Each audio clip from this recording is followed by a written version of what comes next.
En partenariat avec Dieu TV et la RTMV, l'Église en mission vous propose Le Bon Pâturage, un programme présenté par le Dr Job Moukadi. Je prendrai mes faibles mots pour te dire quel Dieu merveilleux tu es. Merci pour la vie, pour la vérité et pour le chemin. Madame, Messieurs, que la paix du Seigneur Jésus-Christ soit avec vous. Notre thème d'aujourd'hui est le suivant: les miracles sont importants. Voilà le thème que nous avons aujourd'hui. Nous commençons avec une parole du Seigneur dans Jean 14, 12, où il est dit: en vérité, je vous l'ai dit, celui qui croit en moi fera aussi les œuvres que j'ai faites, et il en fera de plus grandes, parce que je m'en vais au Père. Voilà une parole forte de notre Seigneur. Il a promis la vie éternelle à ceux qui croient en lui. Mais il ajoute beaucoup d'autres choses, comme pour nous faire comprendre que la vie éternelle, ce n'est pas tout. Dieu donne beaucoup de choses à ceux qui croient en lui. Et c'est à nous d'y croire. C'est à nous de savoir que le Seigneur nous aime et qu'il nous a bénis. Il nous a abondamment bénis, qu'il y a toujours plus auprès de lui. Si nous cherchons, nous trouverons. Si nous demandons, nous recevrons. Il nous montre donc qu'en plus de la vie éternelle, nous avons besoin de beaucoup d'autres choses. Parce que tant que Jésus n'est pas revenu, l'homme a des défis à relever ici sur la terre. Et comment l'homme pourra-t-il relever ces défis s'il n'a pas les moyens divins, les moyens spirituels de s'en tirer? Cette parole est encourageante. Parce que Jésus nous dit que celui qui croit en lui, il fera aussi les œuvres qu'il fait. Autrement dit, Jésus n'a pas dit que je reste seulement le seul, je ne vais pas voir quelqu'un faire un miracle quelconque. Mais il dit en son nom, nous allons faire des miracles. C'est-à-dire, c'est sa présence en nous qui nous permet de continuer la même œuvre qu'il avait accomplie sur la terre lorsqu'il marchait parmi les hommes physiquement. Nous devons croire en ça et nous approprier de telles promesses. Lorsqu'il dit en vérité, je vous l'ai dit, il insiste en vérité, pour dire que ce qu'il dit n'appelle aucune contestation. Ce qu'il dit est vrai. Lui-même, lorsqu'il dit « je suis la vérité », qu'est-ce qu'il veut dire par là? Il veut nous faire comprendre que tout ce qu'il a dit est vrai. Voilà pourquoi il dit « je suis la vérité ». Cela signifie aussi que tout ce qu'il a dit est vrai. Et ici, il dit encore, en vérité, je vous l'ai dit, celui qui croit en moi fera aussi les œuvres que j'ai faites. Il ne dit pas que le pasteur, l'ancien, le diacre, il dit celui qui croit. C'est-à-dire, tout enfant de Dieu peut faire des miracles. Vous êtes concernés. Nous sommes en train de parler. Nous sommes en train de dire que les miracles sont importants. Nous allons les voir. Les miracles sont importants. Nous ne sommes pas en train de parler ici des spectacles qu'il faut offrir dans des salles, que les gens viennent vous voir faire quelques numéros et puis ils les applaudissent, ils partent. Ce n'est pas ça. L'importance des miracles, c'est ce que nous trouvons dans 1 Jean 3,8.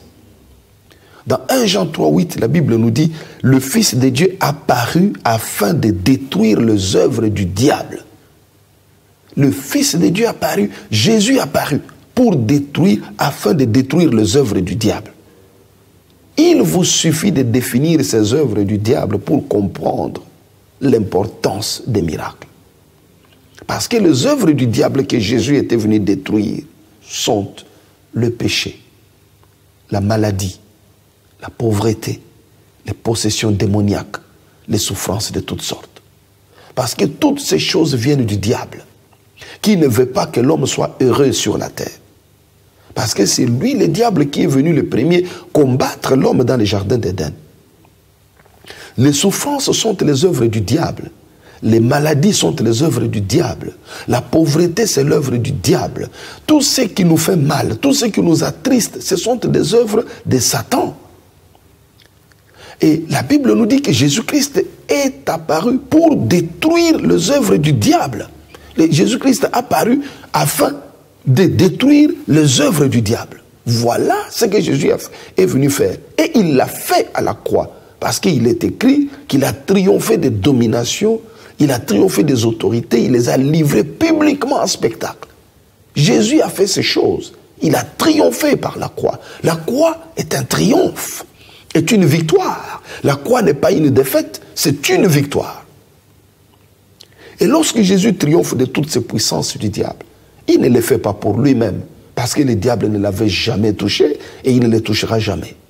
Il est le Seigneur des seigneurs et le roi des rois. Il était Dieu avant de venir sur la terre. Sur la terre, il était Dieu. Aujourd'hui, il est Dieu. Nous devons donc comprendre que le Christ a fait toutes ces choses pour nous, pour notre salut, pour notre vie. Voilà pourquoi Jésus est mort à la croix. Voilà pourquoi Jésus a payé de son sang pour nous.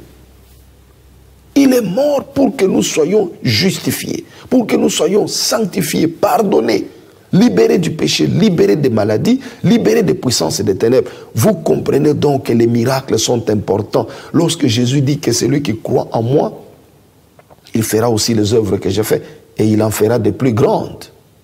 Nous devons le croire sur parole, que c'est la vérité. Jésus fait des miracles aujourd'hui. Et les miracles sont pour le bien de l'homme. C'est ça la différence entre Jésus et des pauvres magiciens qui s'agitent à gauche, à droite. Jésus-Christ ne fait pas des numéros pour étonner les gens tout simplement. Jésus, ce qu'il fait, c'est faire du bien à l'homme. Lorsque quelqu'un est malade et qu'il se retrouve guéri, cette personne est contente. Cette personne est heureuse. Pourquoi? Parce que la personne a retrouvé la bonne santé. Il nous revient de comprendre que les miracles, c'est faire du bien à l'homme. Voilà pourquoi les miracles sont importants. Les hommes souffrent beaucoup sur la terre. Il y a beaucoup de malades, beaucoup de personnes tourmentées par des mauvais esprits, beaucoup de personnes qui souffrent de divers maux. Il y en a trop. Voilà pourquoi l'Église doit prendre à main sa responsabilité, qui est de prier pour toutes ces personnes afin qu'ils recouvrent la santé. Lorsque vous avez un ami malade, un proche malade, mais priez pour cette personne, vous verrez la gloire de Dieu se manifester dans sa vie. Parce que le Seigneur est là pour guérir. C'est sa volonté de guérir. C'est la volonté du Seigneur Jésus-Christ. Vous n'avez pas à forcer. Vous n'avez pas à forcer. Le Seigneur le fait parce qu'il aime l'homme. Et il aime guérir l'homme. Il aime que l'homme soit en bonne santé. Voilà pourquoi les miracles sont importants. Nous devons les désirer, prier le Seigneur pour que ces miracles s'accomplissent dans notre vie, dans notre église, dans notre famille, parce que c'est à travers des miracles que nous sommes sauvés. C'est que nous sommes délivrés et guéris et libérés de toute forme d'attaque de l'ennemi. Je voudrais dire que s'il y a un problème qui se pose dans votre vie et que ce problème-là nécessite tout simplement une certaine connaissance intellectuelle pour les résoudre, eh bien, allez-y. Il n'y a pas de souci avec ça. Je parle ici de problèmes compliqués dans lesquels les démons se sont infiltrés, des problèmes dans lesquels les puissances des ténèbres sont en train de travailler, des maladies compliquées que la médecine n'arrive pas à guérir, ou encore des personnes n'arrivent pas à trouver le moyen d'aller à l'hôpital. C'est dans de tels cas que le Seigneur se glorifie. Parce que là où le diable est, le Saint-Esprit viendra le déloger. Là où la puissance des ténèbres arrive, le Seigneur Jésus-Christ arrivera pour la déloger. Nous devons savoir que nous ne pouvons pas déloger un esprit avec un comprimé, avec une piqûre ou avec une opération. Un esprit, on le chasse par l'esprit. C'est le Saint-Esprit qui chasse les démons, qui a amené la maladie, qui a amené la division dans la famille, qui a amené la pauvreté. Le Saint-Esprit viendra et mettra en déroute ces puissances des ténèbres. Voilà pourquoi la Bible nous dit, lorsque l'ennemi viendra comme un fleuve, l'Esprit de l'Éternel le mettra en fuite. C'est l'Esprit du Seigneur Jésus qui chasse ces puissances démoniaques.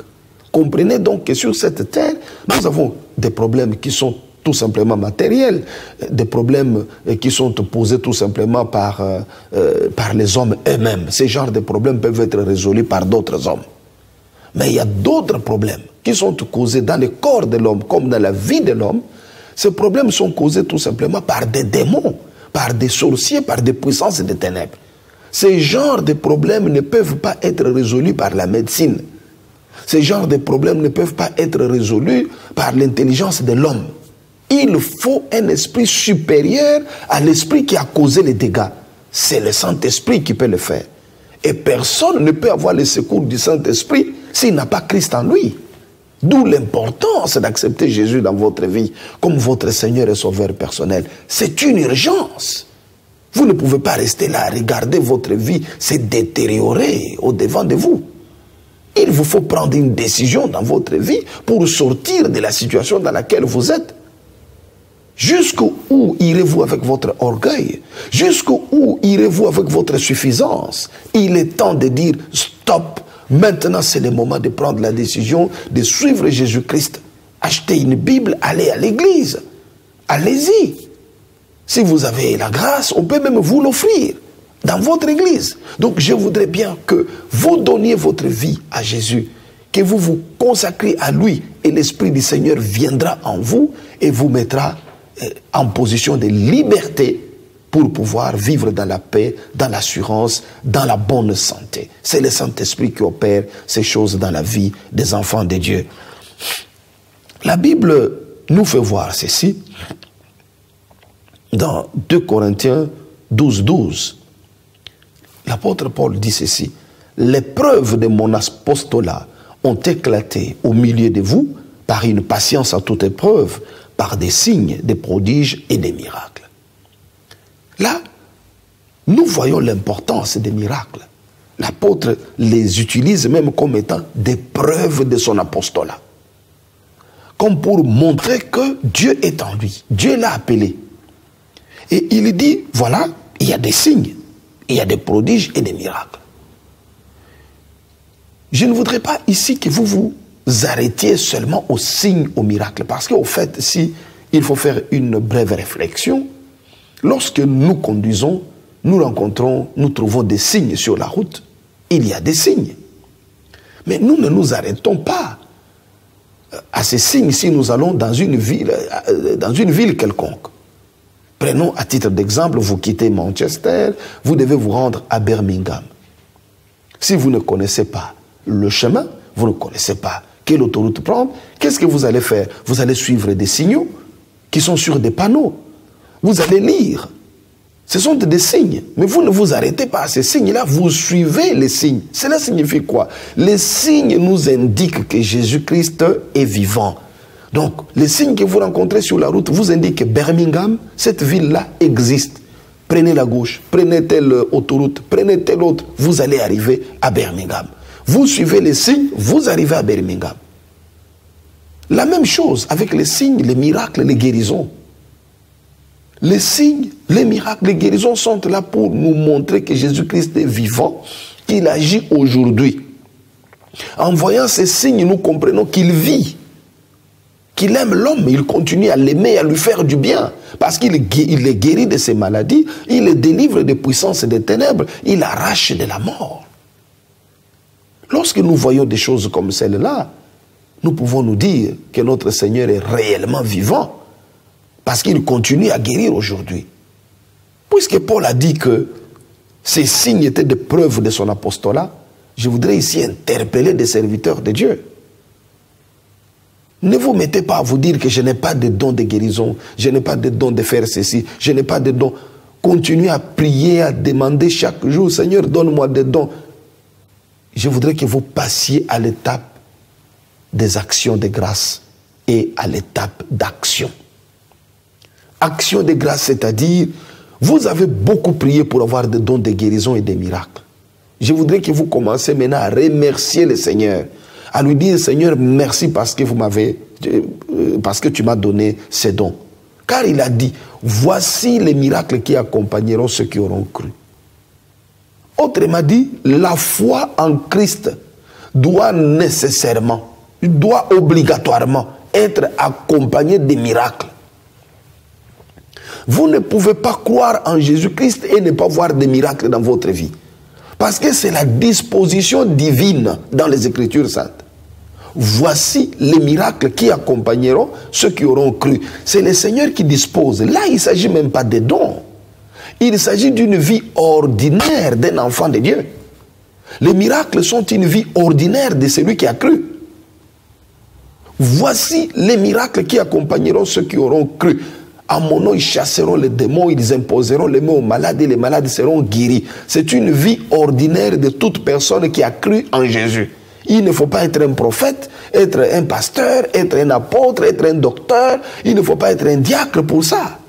C'est une vie normale. Vous devez commencer par comprendre ça et par louer le Seigneur, pour lui dire merci Seigneur pour ces dispositions divines prévues pour moi.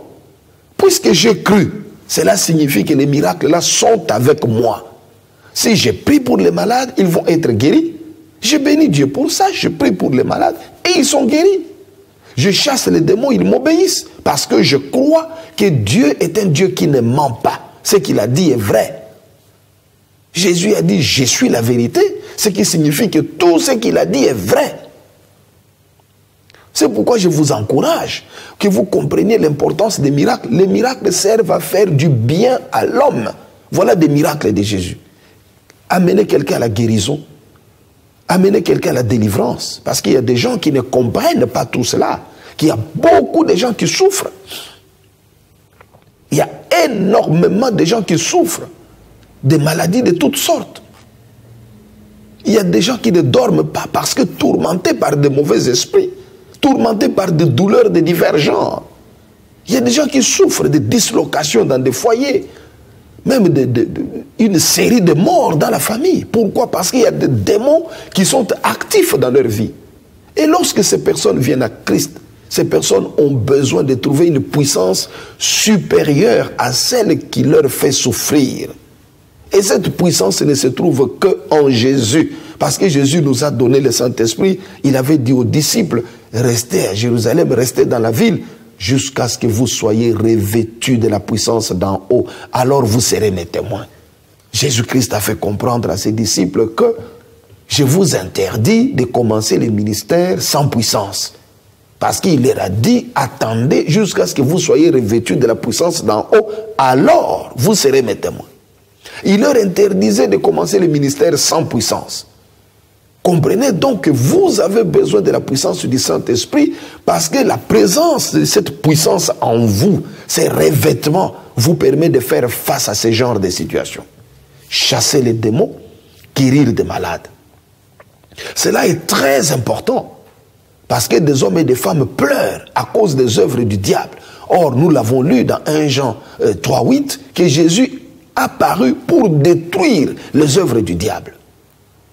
Comprenons donc que les miracles sont très importants pour que les hommes soient libérés, parce que cela fait partie de la mission de Jésus sur la terre. Souvenez-vous de sa déclaration dans la synagogue de Nazareth, au début de son ministère terrestre. Jésus-Christ déclare que l'Esprit du Seigneur l'Éternel est sur moi, car il m'a oint. Il m'a oint pour proclamer la bonne nouvelle. Il m'a oint pour des raisons. Il y a des raisons pour lesquelles le Seigneur m'a oint de son esprit. Proclamer la bonne nouvelle, guérir ceux qui ont les cœurs brisés, délivrer les captifs, rendre libres les opprimés, ouvrir les yeux des aveugles, proclamer une année de grâce du Seigneur. Voilà comment le Seigneur a dit. Mais comment ferions-nous pour marcher dans cette mission du Seigneur Jésus-Christ, cette mission terrestre du Christ, si nous ne sommes pas revêtus de la puissance d'en haut, si nous ne croyons pas que les miracles accompagnent ceux qui ont cru? Les miracles sont importants pour que les captifs soient libérés. Il y a beaucoup d'hommes et de femmes qui sont sur cette terre, qui ont des voitures, des maisons, qui sont pauvres ou riches, mais qui sont des captifs du diable. Et vous avez besoin de puissance pour les amener à la liberté. Je vous encourage donc à rechercher la grâce de Dieu à ce sujet, parce que les signes, les prodiges, les miracles sont très importants. Leur importance, c'est qu'ils nous révèlent l'amour de Dieu pour nous. Nous voyons que Dieu nous aime, il se soucie de nous, il se soucie de notre bien-être. Lorsque vous voyez un homme de Dieu prier pour des malades, chasser des démons, prier pour des personnes qui ont des difficultés, ne vous moquez pas, ne critiquez pas. C'est quelqu'un qui aime les hommes. Et vous ne pouvez pas dire que vous aimez Dieu si vous n'aimez pas les hommes. pour prier pour toutes ces personnes, chasser des démons, chasser des maladies, il faut aimer les hommes. On ne peut pas aimer sans donner. Et quelqu'un qui aime, il va donner ce qu'il a. Encouragez donc des serviteurs de Dieu à prier pour des malades, à chasser des démons, à prier pour des situations difficiles, à détruire les œuvres du diable, puisque c'est ça la mission de Christ sur la terre. Nous n'allons pas faire des choses différemment. Jésus l'a fait, les apôtres l'ont fait, nous devons continuer sur le même chemin. Nous n'avons pas à faire une église qui s'adapte à notre propre façon de faire des choses. Là, c'est la séduction de Satan qui conduit les gens à renier les miracles, à renoncer aux miracles, à abandonner les miracles, à critiquer les miracles. Je vous dis que les miracles sont très importants. Il y a beaucoup d'hommes et de femmes qui souffrent sur la terre et la science n'a pas la réponse à tout. La médecine n'a pas de réponse à tout. La psychologie n'a pas de réponse à tout. La psychiatrie n'a pas de réponse à tout. Il y a des choses que seule la puissance du Saint-Esprit, l'Esprit que le Seigneur Jésus donne, peut résoudre.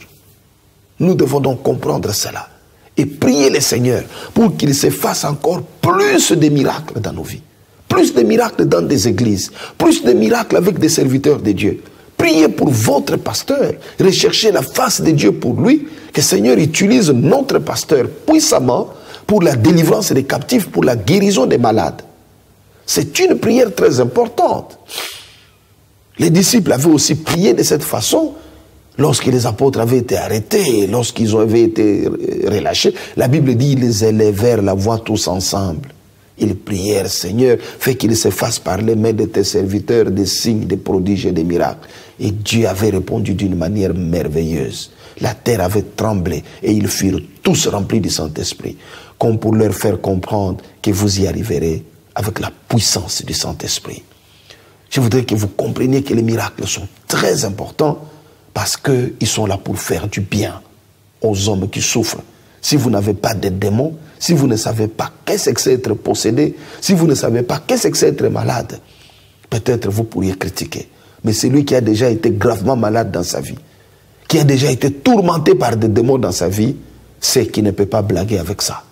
Il sait qu'il faut que l'Église fasse usage de la puissance qui lui a été donnée par le Seigneur pour libérer des captifs, guérir des malades, amener des hommes et des femmes à expérimenter l'amour de Dieu.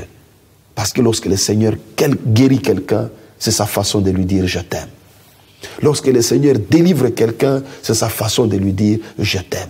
Et Dieu fait ces choses pour que l'homme arrive à le glorifier. Nous devons y arriver. Lorsqu'il y a un miracle, pour un moindre miracle qui se passe dans l'église, nous devons glorifier le Seigneur. Nous devons le louer, l'adorer, nous devons le magnifier pour le moindre miracle, pour la moindre chose qu'il fait. Pourquoi? Parce que Jésus a dit clairement que vous ne pouvez rien faire sans moi. Cela signifie que la moindre chose qui se passe, c'est Jésus qui l'a fait. Et nous devons louer le Seigneur. Nous devons le glorifier, l'adorer. Parce que le Seigneur fait toutes ces choses pour que son nom soit glorifié. Jésus l'a dit. Il a dit clairement dans la Bible, dans Jean 14, 13, le Seigneur Jésus dit ceci: tout ce que vous demanderez à mon nom, je le ferai, afin que le Père soit glorifié dans le Fils. Il dit tout ce que vous demanderez, je le ferai afin que le Père soit glorifié dans le Fils. C'est une promesse ferme d'exaucer les miracles. Les prières que nous faisons, ce que nous demandons à Dieu, c'est un miracle. Les miracles, c'est ce que vous ne pouvez pas faire. Voilà pourquoi vous venez à Dieu pour demander quelque chose. Mais vous ne demandez pas à Dieu que Seigneur, je vais prendre ce verre d'eau, je vais boire de l'eau, Seigneur, aide-moi à boire de l'eau. Je ne crois pas qu'il y a quelqu'un qui fasse une telle prière. Parce que vous êtes capable vous-même de prendre votre verre d'eau et de le boire. Je voudrais donc que nous comprenions que ce que le Seigneur Jésus dit, tout ce que vous demanderez à mon nom, je le ferai, afin que le Père soit glorifié dans les Fils. Voilà ce que le Seigneur Jésus-Christ dit. Afin que le Père soit glorifié dans les Fils. Il veut que la gloire soit rendue à Dieu à chaque miracle. Voilà pourquoi il fait des miracles. C'est pour que nous révéler d'abord son amour, qu'il nous aime. Il nous aime beaucoup. C'est sa façon de nous dire « je vous aime ». De deux, c'est sa façon de nous pousser à les glorifier, de nous donner l'opportunité de glorifier encore davantage notre Seigneur. Lorsque nous savons des choses comme celle-là, nous sommes heureux.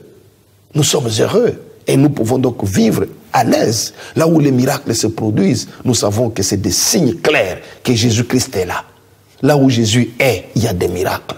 Là où Jésus est, il y a des signes. Là où Jésus est, il y a des prodiges qui se passent. Là où Jésus est, il y a des témoignages. Jésus n'est pas un être abstrait, c'est un être divin, vivant. Et là où il est, il agit. Il vous montre qu'il est là. Vous voyez des gens qui sont guéris, qui sont délivrés, qui sont baptisés du Saint-Esprit. Il y a des signes clairs. Lorsque vous voyez quelqu'un recevoir ce genre de choses, c'est Christ qui opère ces choses pour vous montrer je suis vivant, répentez-vous, glorifiez-moi. Glorifiez-moi, dit le Seigneur. Glorifiez-moi.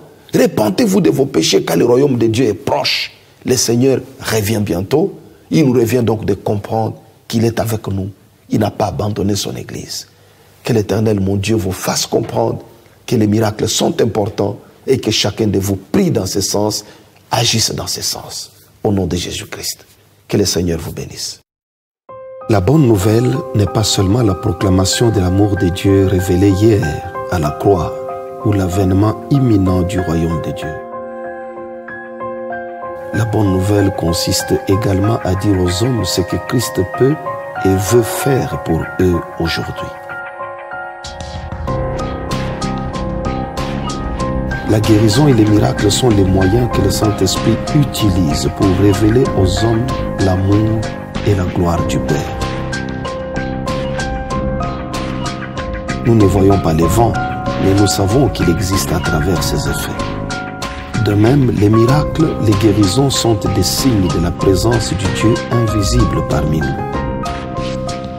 Jésus-Christ guérit et accomplit des miracles aujourd'hui. C'est une certitude. Je vous invite à l'accepter comme votre Sauveur et Seigneur personnel et de fréquenter une assemblée chrétienne vivante.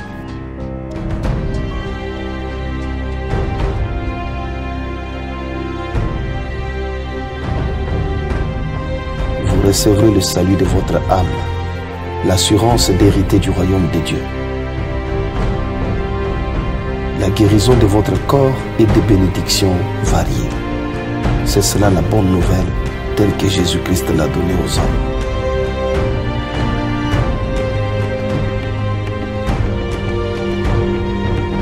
Lorsque Jésus dit « Je suis la vérité », cela signifie que tout ce qu'il a dit est vrai. Il avait dit « Vous imposerez les mains aux malades et les malades seront guéris ». Aujourd'hui encore, nous sommes témoins de l'accomplissement de cette parole. Le nom de Jésus est élevé au-dessus de tout nom, de toute puissance actuelle et des puissances qui restent à inventer.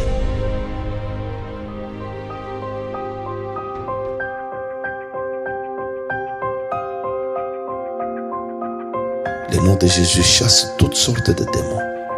Jésus-Christ guérit toutes sortes de maladies et des infirmités. Il ôte toutes sortes de douleurs.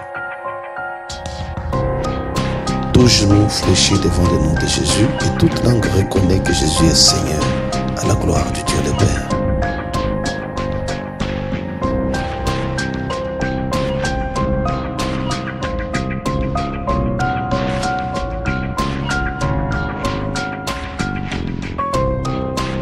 Je commande à la douleur de quitter votre corps au nom de Jésus. Je commande à la maladie de quitter votre corps au nom de Jésus. Je commande aux puissances des ténèbres de libérer votre vie au nom de Jésus. Soyez guéris et soyez bénis dans le nom de Jésus-Christ. Amen. Je prendrai mes faibles mots pour te dire quel Dieu merveilleux.